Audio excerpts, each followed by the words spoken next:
नमस्कार, welcome to classic diary. आज हम ज्योग्राफी का क्लास 6 का पहला चैप्टर सौरमंडल में पृथ्वी यानी the earth in the solar system के बारे में समझेंगे। बच्चों, सूर्यास्त के बाद आकाश को देखना कितना अच्छा लगता है। आसमान में पहले एक या दो चमकते हुए बिंदु दिखाई देते हैं, लेकिन बाद में इनकी संख्या बढ़ती जाती है।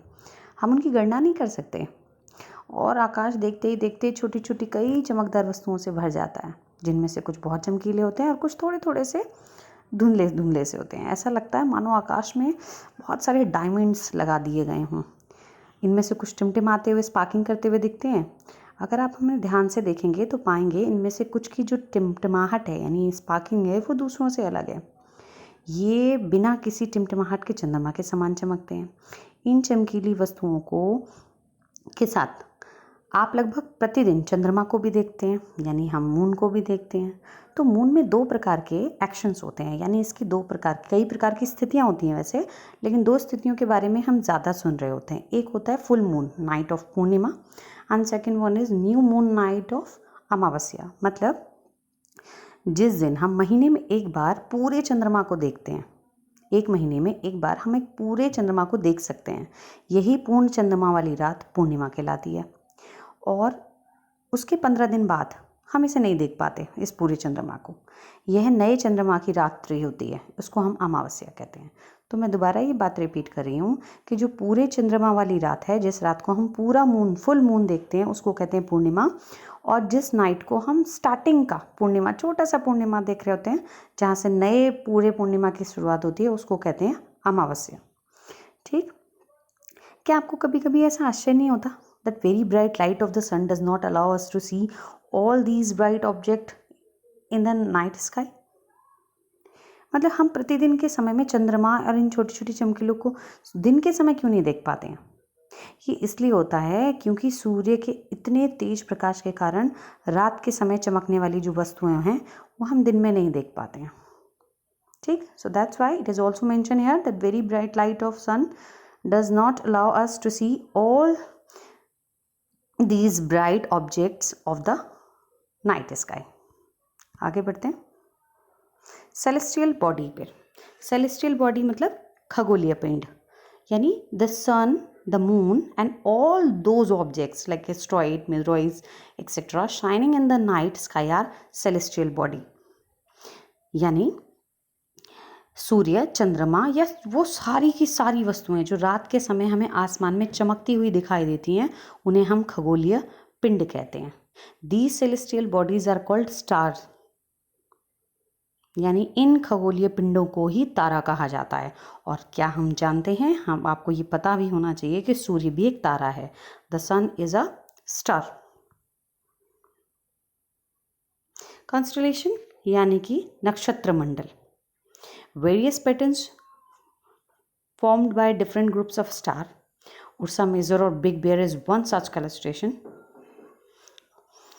One of the most easily recognizable constellation, Small Bear और सप्तऋषि। सप्ता मतलब 7, ऋषि मतलब sages, and it is a group of 7 stars that form a part of the large Ursa Major constellation.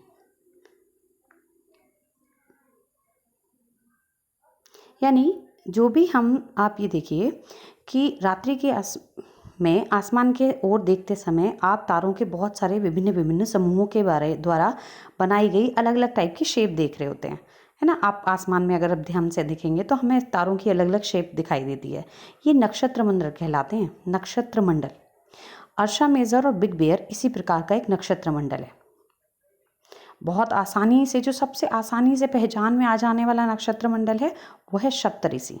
सप्त मतलब होता है 7, 7, और ऋषि मतलब संत। यह 7 तारों का समूह है।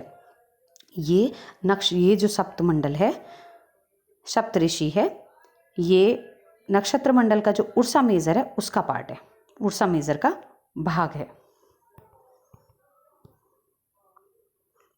पोल स्टार एंड सन के बारे में बात करें, यानी ध्रुव तारा। The north star indicate the north direction, it is also called the pole star. उत्तर की ओर इंडिकेट करता हुआ ये नॉर्थ में होता है और इसको हम पोल स्टार भी कहते हैं, यानी ध्रुव तारा भी कहते हैं। इसे उत्तर की दिशा का आराम से पता लगाया जा सकता है। यानी प्राचीन समय में लोग रात्रि की दिशा का निर्धारण तारों की सहायता से किया करते थे। पहले भाई डायरेक्शन मापने का कोई यंत्र नहीं होता था, तो वो तारों की दिशा देखकर बता देते थे कि हम किस दिशा में एग्जैक्टली हैं। तो इसे ध्रुव तारा भी कहा जाता है, जो उत्तर की दिशा को बताता है। यह आसमान में हमेशा एक ही स्थान पर रहता है। हम सप्तऋषि की सहायता से ध्रुव तारे की स्थिति को भी बहुत अच्छे से जान सकते हैं। अगर हम सारे सप्तऋषि मंडल के जितने भी इंडिकेट तारे हैं उनको आपस में मिलाएं और कल्पना यानी इमेजिनेशनरी लाइन को अगर खींचें तो उसके आगे की ओर बढ़ा जाएगा, तो हम ध्रुव तारा की ओर इंडिकेट कर रहा होगा, उसी तरफ जाते हैं। ठीक, it always remain in the same position in the sky. Obviously हम डिस्कस कर सके हैं इस बारे में। We can locate the position of pole star with the help of Saptarishi. Of course हम इस बारे में भी बात कर चुके हैं। अब यहाँ एक वर्ड है sol in Roman mythology in sun god, यानी रोमन पौराणिक कहानियों में जो सोल वर्ड है, ठीक है, सोल वाला सोल वर्ड है, ये सूर्य के देवता को कहा जाता है। और जो सोलर वर्ड्स है इसका मीन्स होता था रिलेटेड टू द सन, यानी इस सौर शब्द का, सोलर को हिंदी में सौर कहेंगे, सौर शब्द का अर्थ है सूर्य से संबंधित, यानी सूर्य से संबंध रखने वाला। तो आइए सबसे पहले और आगे की ओर बढ़ते हुए से सन से स्टार्ट करते हैं, यानी सूर्य से स्टार्ट करते हैं। Sun centre of the solar system, सूर्य सभी ग्रहों का केंद्रीय बिंदु। ये सूर्य सौरमंडल के केंद्र में स्थित है। It is huge and made up extremely hot gases. ये बहुत ही विशाल है, बहुत ही बड़ा है और बहुत ही गर्म गैसेस से इसका निर्माण हुआ है। 150 मिलियन किलोमीटर अवे फ्रॉम अर्थ। पृथ्वी से अगर इसकी डिस्टेंस को नापेंगे तो 150 million kilometre means 15 crore kilometre दूर है ये पृथ्वी से। ये इसके बारे में अगर हम और बात करें तो हम कहेंगे कि इसका खिंचाव बल, यानी इसमें जो फोर्स है पूरे सौरमंडल को अपने आप में बांधे रखता है। और सूर्य सौरमंडल के लिए यानी पूरे सोलर सिस्टम के लिए प्रकाश, हीट और लाइट यानी प्रकाश और ऊष्मा का एकमात्र स्रोत है। लेकिन हम इसके अत्यधिक तेज ऊष्मा को बहुत ज़्यादा महसूस नहीं करते हैं, क्योंकि सबसे नज़दीक का तारा होने के बावजूद हम इससे बहुत दूर हैं। सूर्य पृथ्वी से लगभग हम बात कर चुके हैं कि 15 करोड़ किलोमीटर दूर है, यानी 150 मिलियन किलोमीटर अवे फ्रॉम अर्थ। अब बात करते हैं प्लैनेट्स की, यानी ग्रह। हमारे सौरमंडल में देखा जाए तो 9 ग्रह हुआ करते थे। अब हम 8 ग्रहों को पढ़ते हैं, यानी there are only now totally 8 planets. और इनकी हर किसी की अपनी अपनी एक डिस्टेंस है फ्रॉम सन, और उतने ही टाइम जो जितना पास है सन के उतनी इजीली वो उतने कम टाइम में अर्थ के मून के इसके सन के चक्कर काट लेता है। तो यहाँ पर हम अगर बात करें तो वीनस को इन्होंने पहले कंसीडर किया हुआ है यहाँ पर। तो Venus is consider as earth's twin. इसे पृथ्वी की जुड़वा बहन भी कहा जाता है वीनस को। Do not have their own light and heat. इसके पास अपनी खुद की प्रकाश और ऊष्मा नहीं है टिल रिसेंटली। अगर हम बाकी सभी ग्रहों पर बात करें तो जो 9वां ग्रह था हमारा, जो अब रिमूव हो चुका है, उसको प्लूटो कहा जाता था, वॉज कंसिडर्ड एट प्लैनेट 2006 तक, यानी ईयर 2006 तक हम प्लूटो को 9वें ग्रह के रूप में पढ़ा करते थे। लेकिन इंटरनेशनल एस्ट्रोनॉमिकल यूनियन ने डिसाइड किया कि प्लूटो को मेन ग्रह में ना रखकर इसे ड्वार्फ्ड प्लैनेट्स में रखेंगे, जैसे कि सेरस 2003 और UB 313 वाले हैं। ये प्लैनेट्स, इसके नाम है ड्वार्फ्ड प्लैनेट्स के। So International Astronomical Union decided that Pluto, like other celestial object Ceres 2003 and UB 313 discovered in recent past may be called dwarf, यानी बौने ग्रह के रूप में आप इसे पढ़ेंगे। Jupiter, Saturn and Uranus have rings around them. इन बृहस्पति, शनि और यूरेनस के पास अपने रिंग्स होते हैं चारों तरफ। These are belts to small debris. The world planet, ये जो ग्रह शब्द है वो आया कहाँ से? ये ग्रीक भाषा के प्लेनेटिया से आया। इसको प्लेनेटिया से प्लैनेटाई से बनाया गया, ग्रीक वर्ड है प्लैनेटाई, प्लैनेटाई, ठीक, विच मीन्स वंडर्स। इसका मतलब होता है परिभ्रमक, यानी चारों ओर घूमने वाला। The earth is a planet, जिस पृथ्वी का हम हिस्सा हैं, जहाँ हम जीते हैं, जहाँ हम अपनी पूरी कर्म भूमि बना रहे हैं, वो हमारा जो प्लैनेट है वो है पृथ्वी, और ये एक ग्रह है, तारा नहीं है। It gets all the heat and light from the sun, लेकिन ये सारी ऊष्मा और प्रकाश पृथ्वी जो है सूर्य से ग्रहण करती है। ये हमारा पूरा सोलर सिस्टम है। Mercury, Uranus, earth, Mars, Jupiter, Saturn, Uranus and Neptune.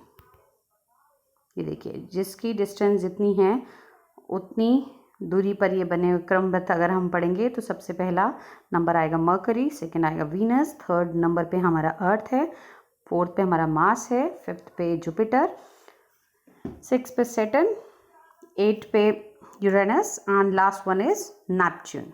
ठीक, एक बार और इसको देख लेते हैं। प्लैनेट एक्चुअली दो तरह से रोटेशन और रेवोल्यूशन करते हैं, एक वो अपनी ऑर्बिट पे करता है और एक वो सन के चारों तरफ घूमते हैं। तो इसमें एक चार्ट दिया हुआ है, इसमें आप देखिए कि कौन कितनी डेज में पूरा करता है। मर्करी 88 डेज में सन के एक चक्कर लगाता है, लेकिन अपनी स्पिन पे जो वो घूमता है वो 59 डेज में घूमता है, और इसके पास कोई अपना मून नहीं है। मून से इन द सेंस इसके जो सब प्लैनेट्स हैं वो मर्करी के पास एक भी नहीं है।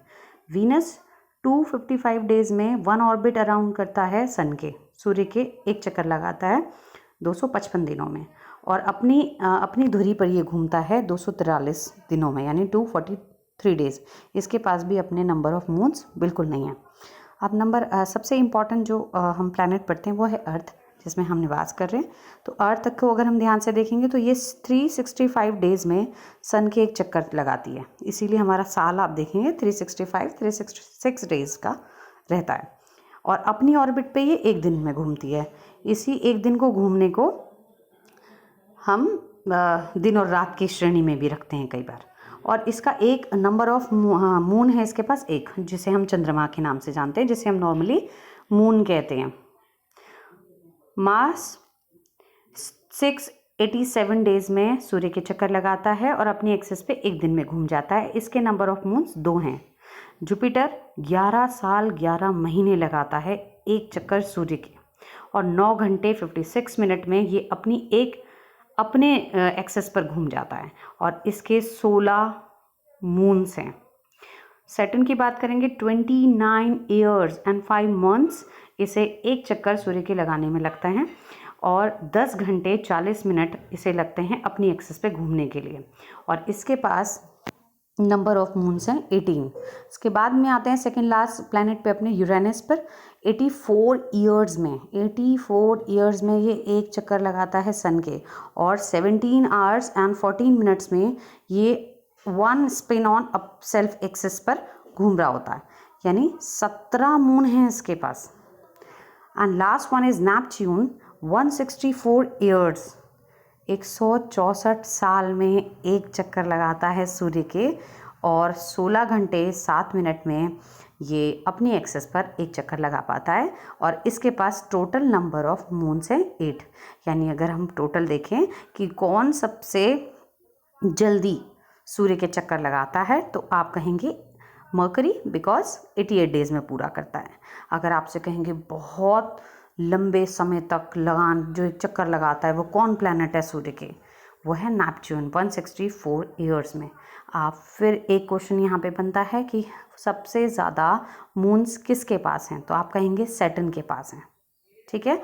और सबसे कम या बिल्कुल भी नहीं, तो हम कहेंगे मरकरी और वीनस के पास एक भी मून नहीं है, ठीक। ये हमारे हो गए प्लैनेट। इनका एक कारण और है कि कोई 88 डेज में चक्कर लगा रहा है सूर्य के, कोई 29 ईयर्स में लगा रहा है, कोई 164 ईयर्स में लगा रहा है, क्योंकि जो सूर्य से जितनी पास है वो उतनी जल्दी चक्कर लगा पाता है, और जो प्लैनेट सूर्य से बहुत दूरी है उसको वो एरिया कवर करने में उतना ही टाइम लगता है। दैट्स वाई मर्करी 88 डेज में कंप्लीट कर लेता है अपना एक राउंड, और नेपच्यून 164 ईयर्स में एक राउंड पूरा करता है। यहाँ पर 1 to 4 वाले यानी मरकरी, वीनस, अर्थ और मार्स को हम इनर प्लैनेट भी कहते हैं, ठीक। इनर प्लैनेट का मतलब अंदर के प्लैनेट, यानी सूर्य से पास के प्लैनेट। और 5, 6, 7, 8 वाले जो प्लैनेट हैं, मतलब जुपिटर से लेकर नेपच्यून तक, इसको आउटर प्लैनेट भी कहते हैं, क्योंकि ये बहुत दूर होते हैं सन से और बहुत बड़े भी होते हैं।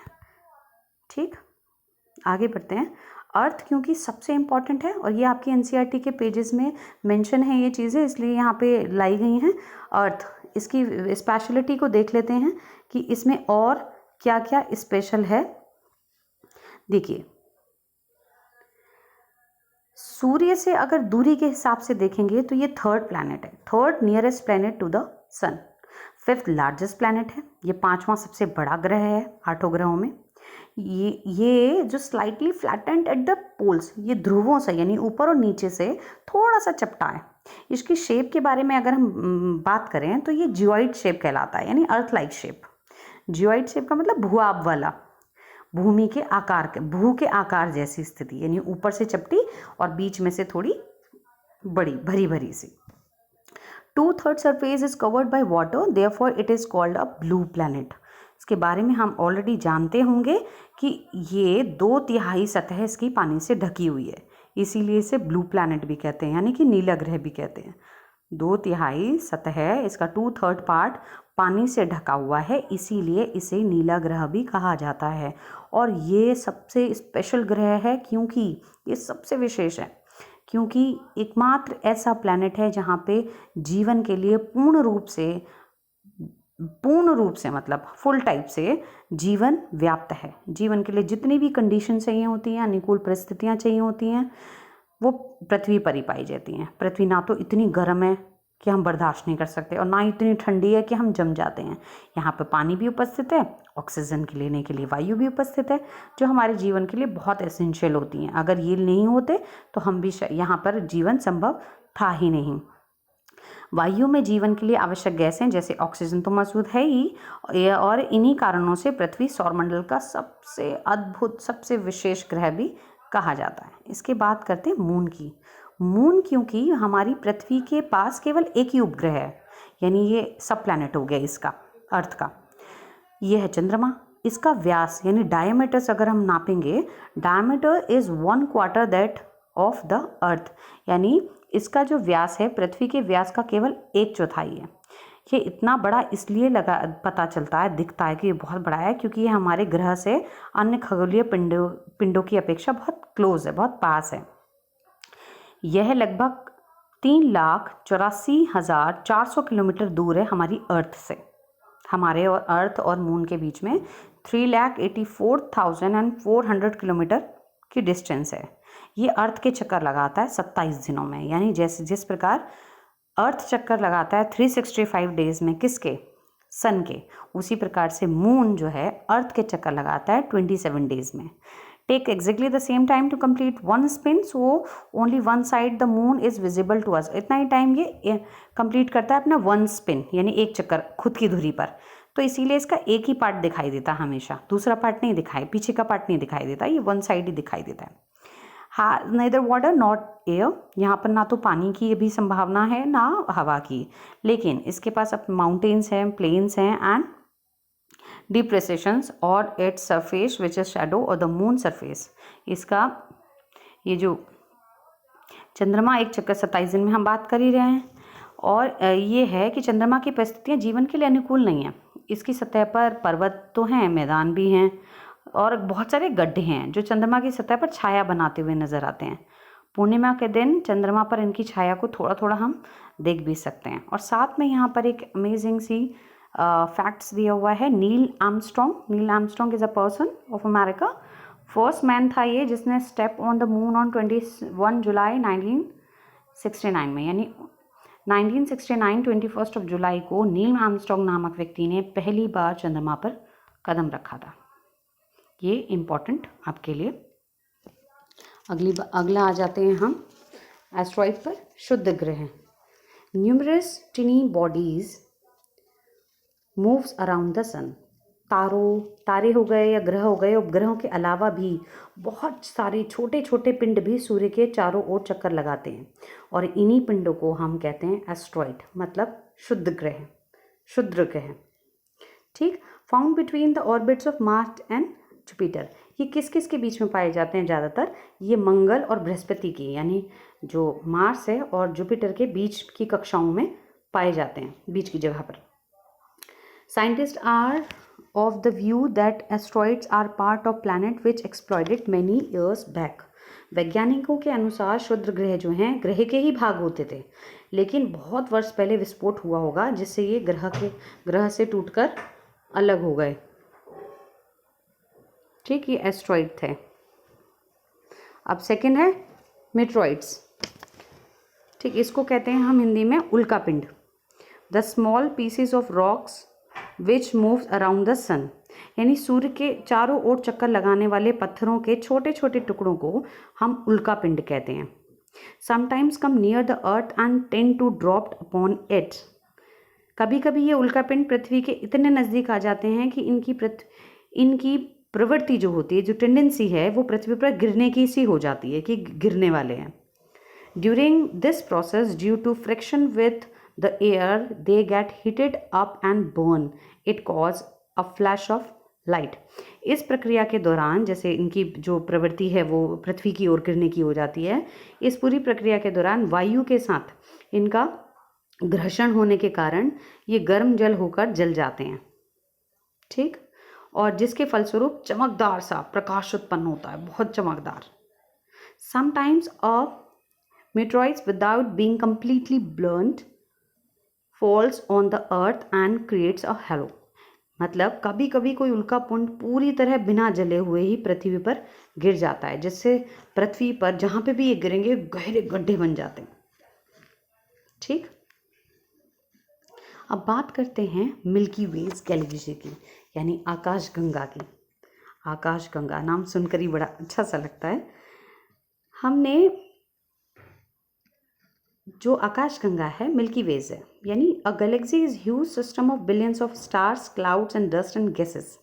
ये जो गैलेक्सी है हमारा आकाशगंगा है, ये बहुत ही बड़ा प्रणाली है, बहुत ही प्रणाली, लाखों तारों का समूह है। ये बहुत बादलों का, डस्ट का और गैसेस का समूह है। यह पट्टी जो ये पूरे आसमान में गंगा जैसी प्रतीत होती है, इसीलिए इसका नाम जो है आकाशगंगा रख दिया गया है। Our solar system is a small part of the galaxy. हमारा जो प्लैनेट है, हमारा जो प्लैनेट सिस्टम हमने अभी देखा, सारे 8 प्लैनेट, एस्ट्रॉइड एक्सेट्रा एक्सेट्रा, ये गैलेक्सी का ही पार्ट है। और ये जो हमारी गैलेक्सी है ये यूनिवर्स का एक छोटा सा पार्ट है।